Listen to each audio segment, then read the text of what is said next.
en économie, une chose qu'on fait beaucoup, c'est calculer les taux de croissance. Alors, les taux de croissance, généralement, c'est, pour la macroéconomie qui nous intéresse, nous, c'est d'une année à l'autre, mais des fois, c'est des taux de croissance différents. Mais ça n'a pas vraiment d'importance. Ce qu'on va faire, c'est qu'on va calculer, supposons que c'est, je ne sais pas moi, mettons, le PIB à travers le temps. Okay, donc, le PIB à travers le temps. Donc, il augmente, il descend, il augmente, descend, il augmente, descend. Okay. Et donc, la croissance, mettons, je ne sais pas moi, d'ici à là, mais comme on le voit, elle est négative, n'est-ce pas?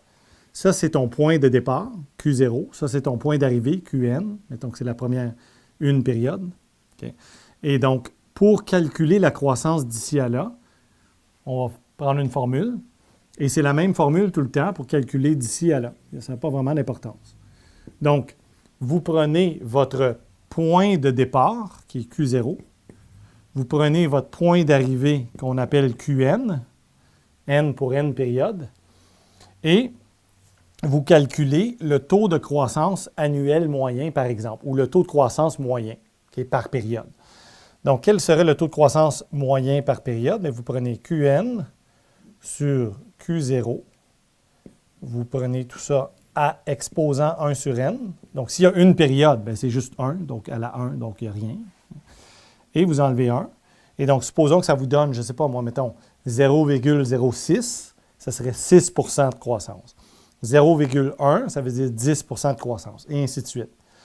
Et donc, pour calculer le taux de croissance annuel moyen, bien, vous allez avoir un PIB, mettons ici. Ça, c'est une année. Et ça serait le PIB d'une autre année, d'une autre année, d'une autre année, etc. Et mettons qu'on va jusque-là. Okay. Donc là, il y aurait Q0, ce serait ici, ce PIB-là. Q0. Ça serait Q1, Q2, Q3, Q4. Donc là, il y a 4 périodes. Okay.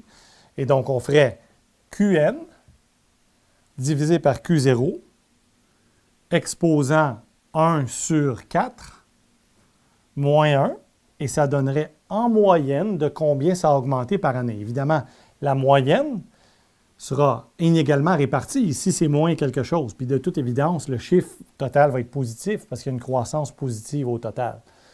Donc, ça serait évidemment positif au total, mais ça va nous donner une croissance annuelle moyenne, donc une moyenne annuelle.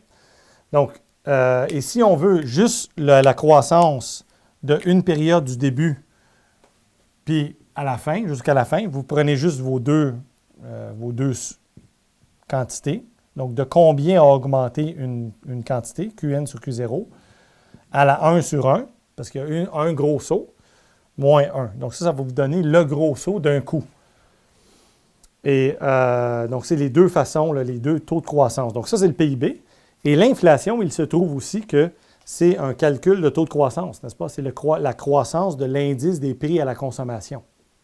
Et donc, la croissance des prix, ou de l'indice des prix à la consommation, je devrais dire, c'est l'inflation. Bien, l'inflation annuelle, c'est la croissance d'une année à l'autre de l'IPC, l'indice des prix à la consommation. Donc, les taux de croissance sont très utilisés en général là, en économie là, dans ce genre-là. Donc, c'est des trucs comme ça. Là. Donc, c'est très, très simple. Hein? Donc, il n'y a rien de très, très fancy là-dedans. Et pour trouver la quantité en fin de période, si vous voulez, je vous donne le taux de croissance et vous voulez avoir qu'est-ce que ça va donner, quel sera le PIB dans 10 ans. Si je le connais maintenant, puis il augmente à 3 par année, bien, vous faites 1 plus G. G étant, par exemple, on va dire 2 0,02. Okay. Et donc, ça va vous donner, vous prenez le PIB d'aujourd'hui, 1 plus 0,02, ça va donner 1,02 et 10 ans, donc dans 10 ans.